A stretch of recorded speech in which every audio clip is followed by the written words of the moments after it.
This is my first sailing trip of the year. It's the 22nd of July. And what a year this has been. So I've pretty much passed the first year of my degree. I am now a second year paramedic. It's been brutal, I'm not going to lie. It's been very, very difficult in a lot of ways. Obviously there's the social part of it, which as a 50-year-old bloke at a university surrounded by 20-year-old people, that's very difficult, I'm not going to lie, it is. Not that they're not lovely, they are a credit in fact to their generation, but I've got nothing in common with them, you know. What am I supposed to discuss with them? Some of them I can connect with, but most of them not. Anyway, so there's that. Academic workload, pretty hard. Not a living hell like my Access course was, but very, very difficult.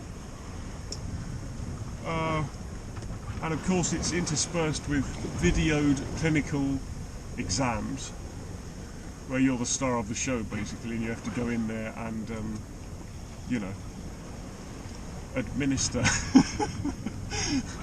advice mainly at this stage. But anyway, yeah, pretty tough, pretty tough. And of course you're doing all that, managing your university workload whilst you're doing a full-time shift pattern to get your placement hours in, which includes evenings, weekends and nights. So you can imagine how demanding that's been. I've also just finished a 2-week driving course in Nottingham with a company called CMS, Central Medical Services. Great course that I paid for myself, and what that does now is qualifies me to hare around in a C1 class ambulance with blue lights on, making the, you know, needle noise. Fantastic. So that was a lot of fun. I would recommend them if you're looking to do one. And that's where we are. So I've managed to clear 2 weeks of my schedule. I am sailing away. I'm going to go to Scilly, which of course you've all seen me do many, many times. And then I'm going to sail to Southwest Island, Baltimore to be precise. I hope. Actually, a weather window is approaching, but it does very much depend on whether I can get to the Scillies so that I can jump off in time, basically.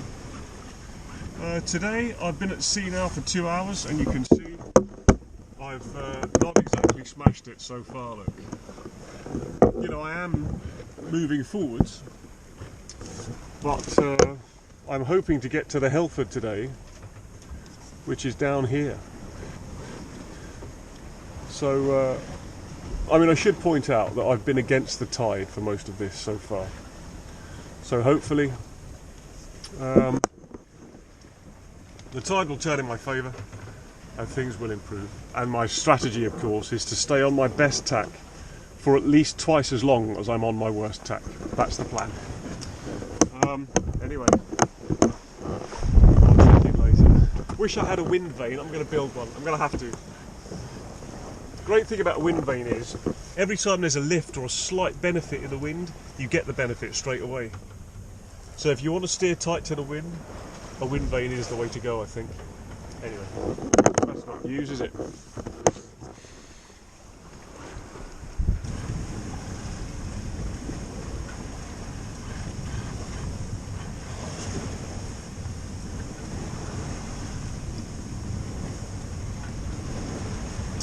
Yeah, slight change of tactics.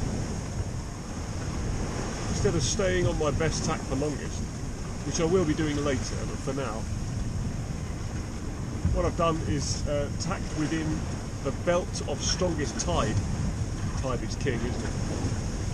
So I'm trying to get that to help me to windward as much as possible whilst it's running hard. So shorter tacks, basically. It's still like 2 miles on every tack at least, 2 or 3 miles. I mean, it's 11:30. I've been out here for at least 3 hours, I suppose. 4 hours, actually. And I can still see Plymouth there. But I'm in no hurry.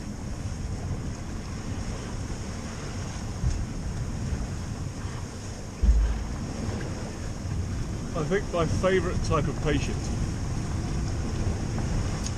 are the little old ladies that have fallen over and can't get up.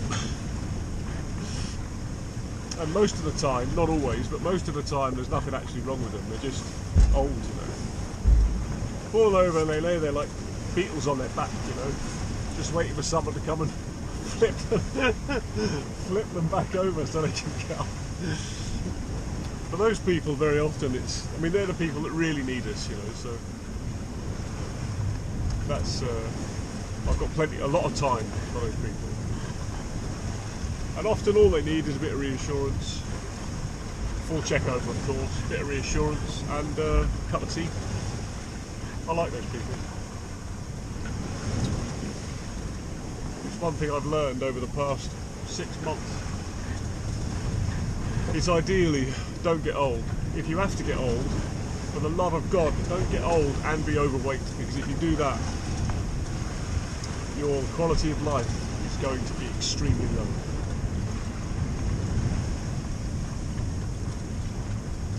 I think if I'm ever reduced to the point where I'm immobile and have to have carers coming in twice a day, I think I'll be off to Switzerland. I think that'll be my plan.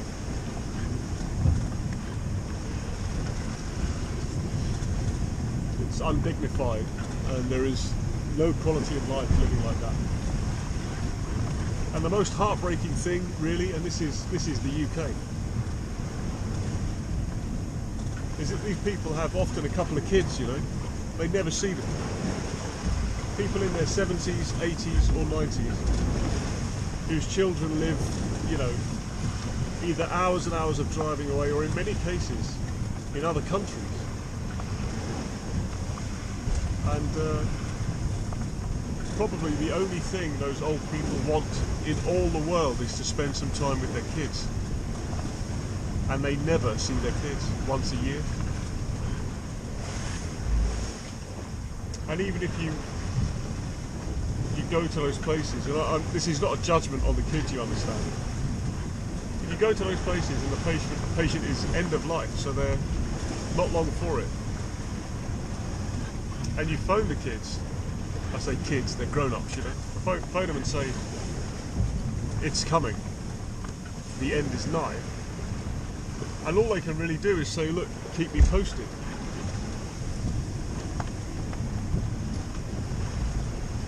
Can you imagine having 2 or 3 kids and then dying alone? Can you imagine that? Jesus Christ.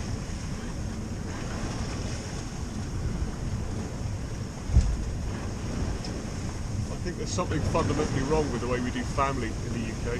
I do, I really do. Because that's, you know, this is generally what happens. It's not isolated. So all the time I had the tide with me, I did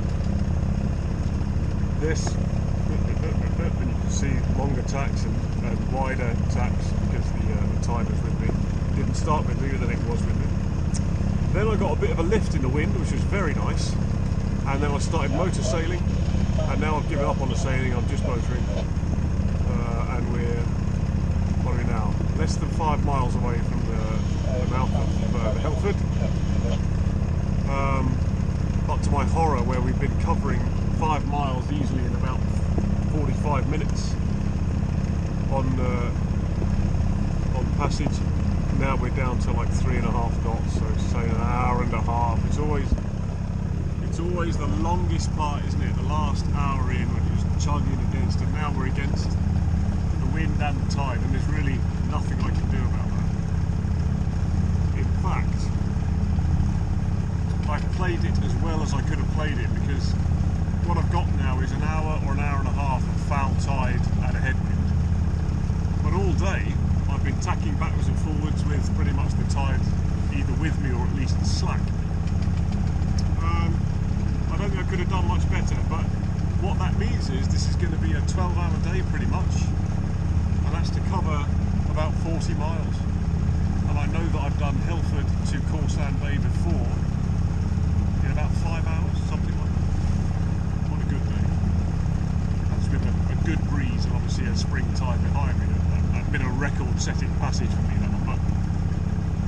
6 hours. It's double the time it's taken me, double the time. It's been a hard day, I've got to be honest. I want something to eat now, but it looks like we're not going to get in until about 7:30. Weather's been alright though, largely alright. Just as the wind is starting to howl, I've seen 30 knots on the, already. It's begun to rain. There we are, we're in Helford. I normally anchor around here, or I've dropped a little anchor thing on Ponson's Cove there. Very nice, like that.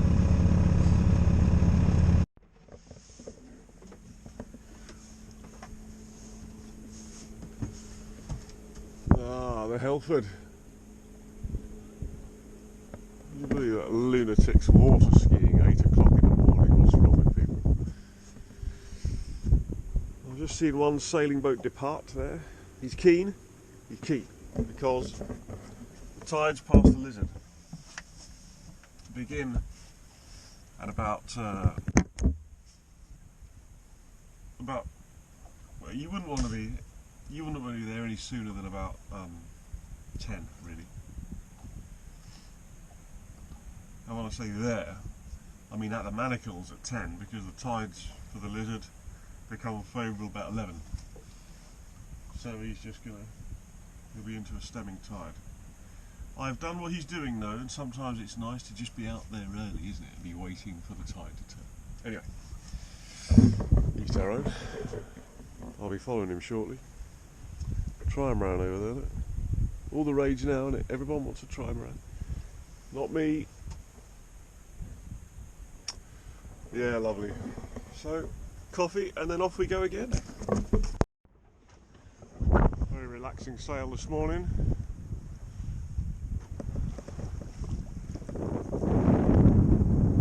We're early for the tide really. There's the Manacles. I'm just going to do a handbrake turn around that, and then we should be on a very good point of sail to get some speed up.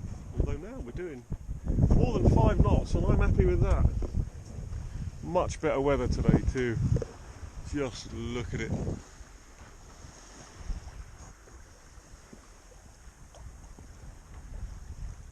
We're still an hour before the tide really turns in our favour. So if we're getting 5.7 whatever knots now, happy days. We'll be at the Lizard, pretty much at slack water there, which is perfect. That's what we want. Beautiful sails on that boat, setting very nicely too. I think he's got a reef in as well, but full Genoa. The thing is that this boat balances better. What I've got at the moment, I've got one reef in, and my Genoa, before I put you out in the wind there, I've just got about 2 rolls in it.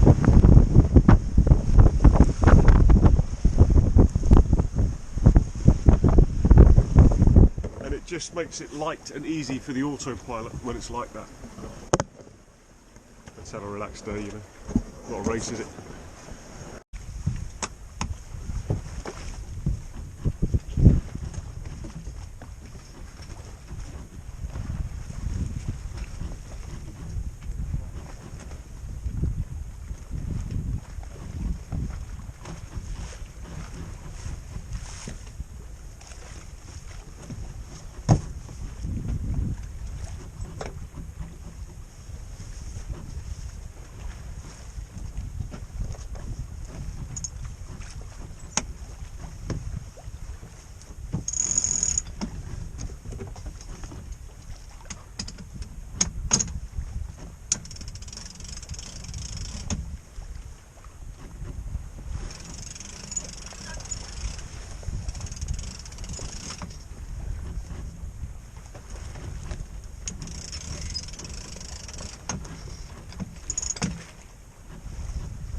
my new mantra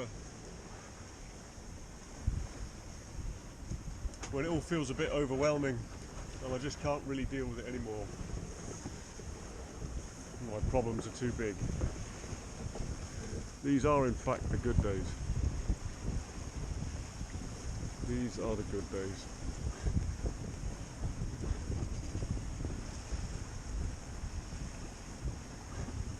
In Penzance, and I'm always up for trying new things, you know, so I've just done a run ashore in that. Because what I wanted really was something that was easier to transport. I hate towing the dinghy, I hate it. And I hate having it on the foredeck as well, because of the windage. And that will deflate and roll up and sit where the life raft normally goes. Life raft, anyway, those things are garbage. Want to buy it? 50 quid, you can have it at 50 quid, absolute junk. So, the sail from Hilford was pretty incredible. And now it's time for dinner. It's about 1/3 of a pound of meat. And this is 15% fat mince. It works fine with the 5% fat mince, but actually having a bit of fat in it is not a bad idea. I don't know why, it just seems to taste a bit more, you know, barbecue and all the rest of it.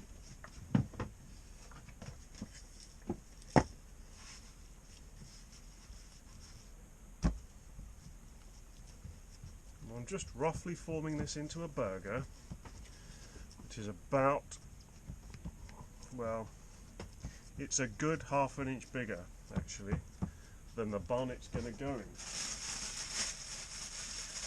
This very bun. Well, it will be when I'm done. People skip this stage very often. The salt and pepper, especially the salt actually, makes a huge difference. Don't skip that stage.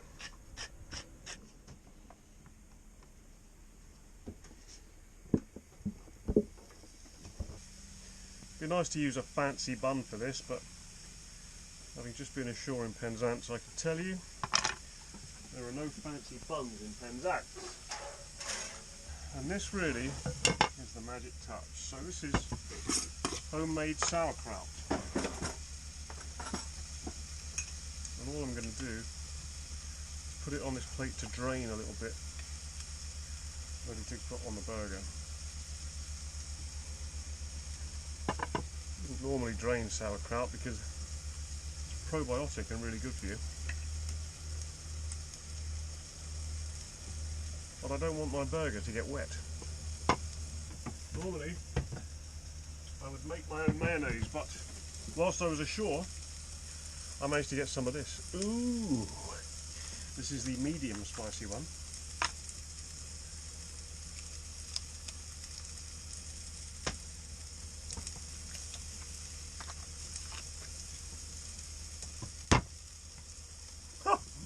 It's amazing! Right then, burger on the go. That's all ready. Burger cheese bun. That's it, it's going to be a burger. Homemade sauerkraut. Go on then.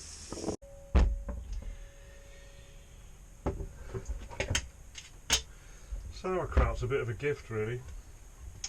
It's a gift because it's good for you in every way you can think it could possibly be good for you. Packed with vitamin C, which of course as sailors is something we have to consider. Take out the hardcore. Hardcore, you know the stuff. As long as you keep it in a dark place, relatively cool as you can get it, it'll keep forever. And it's a convenient and tasty addition to just about anything you can think of. I'm so pleased with how it comes out actually that this is my third go at it now. When I run out, I feel genuinely sorry that I've run out. And you just get really, really as thin as you can. Slice it up as thin as you can. I'm saving that one.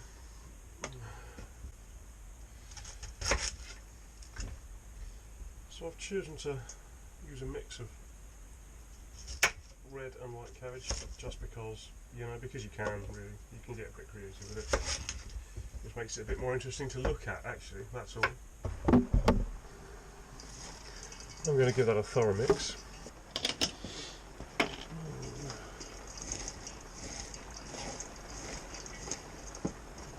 Bit of a secret ingredient moment here. I like to put ginger in my sauerkraut. Because, two reasons of course. Ginger is extremely good for your digestion. It's very good for you all round actually. I can't stand garlic, but some people do put garlic in it. You can put chilies in it. All sorts of stuff in it really, just to give it a bit of flavour. But for me, I like ginger. And I'm going to grate this in here so it's easy to mix in. Time for the salt. There's a heaped tablespoon.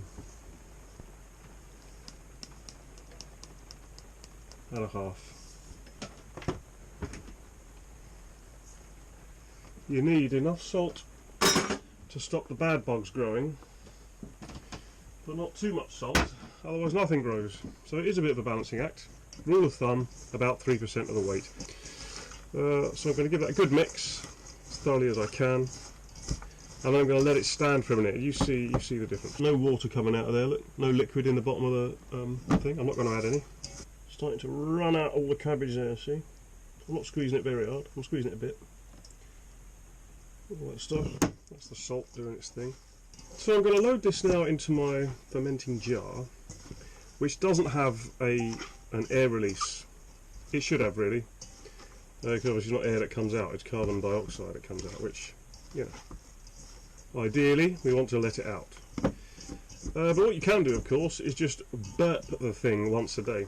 You don't have to do that for 5 weeks or anything, just while it's initially sort of settling, I suppose. There we go. Take your clean jar, stuff your sauerkraut into your jar.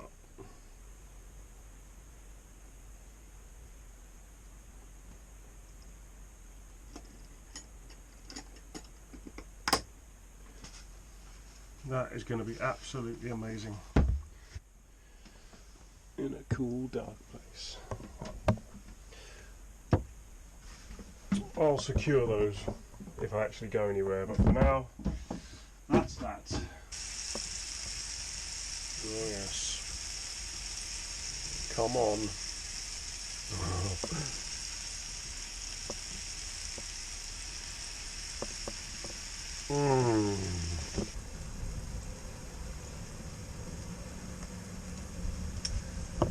The burger's pretty much finished cooking now, so what I'm going to do is melt the cheese by just putting a lid on it. Yes! Right. I'll just put some of that on there like that. Put some on there like that.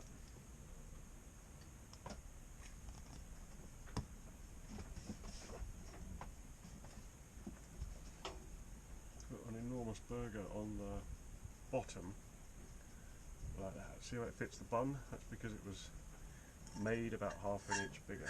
I'm just going to scrape the crispy bits out of the pan and put them into the mix because why not?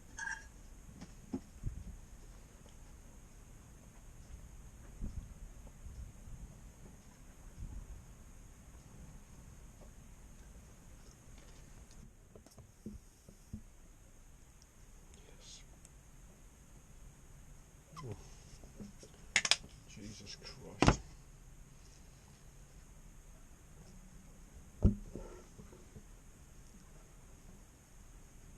That should be amazing.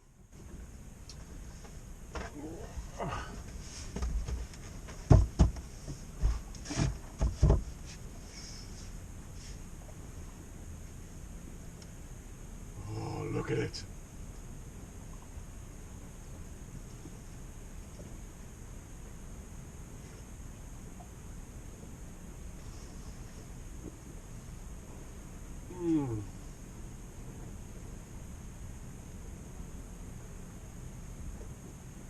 Jesus Christ.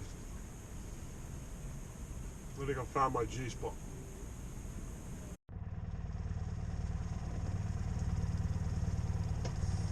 Good morning. Penzance, St Michael's Mount. I'm leaving, so it's 9:30. I'll be surprised if I'm not there by 3:30, really, at the latest. 3 o'clock, maybe? 3 o'clock. Let's see how it goes.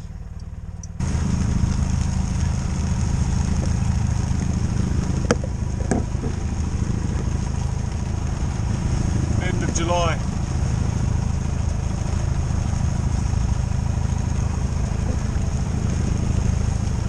My strategy worked so far. See if I can get the light right here so you can see it. I've actually managed to get a 90-degree tack there, pretty much exactly, which is brilliant. And when this tide kicks in, that'll push me even further to windward. That's a total win, total win. So even though I'm against the wind, I've worked the tides to try and make it a bit more doable. It is doable. Just about to get this kick now, just about to get that. Just a bit further out and I'll start getting this kick, and that'll carry me through then hopefully. I wish it wasn't raining. Never mind. Spectacularly difficult day. I've got all 2 reefs in. It's gusting up to 25 knots sometimes now. I've seen 28 knots of wind. The anchorage is in sight. I won't show you, you can't see it. The visibility is down to almost nothing. I can actually see it better with the naked eye than I can with my binoculars. The sea's been wild. I'm exhausted and a bit seasick. And I think I'll be very glad to get the hook down tonight. Have a quick look round.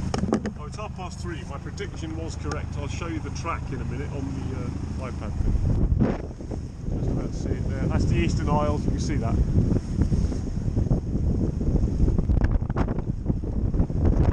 This is the calmest it's been. This is the calmest it's been. Now that we're getting close, you know. The sea's flattening out a little bit. Oh, and it's rained as well, of course. So. Jesus, what a trip. It was mercifully short though, 6 hours. 6 hours. From Penzance, from dropping the buoy to here, 6 hours. Ah, the beautiful Scilly Isles. Nicer weather today, still a bit windy. But calm enough here in St Martin's Bay. Perfect.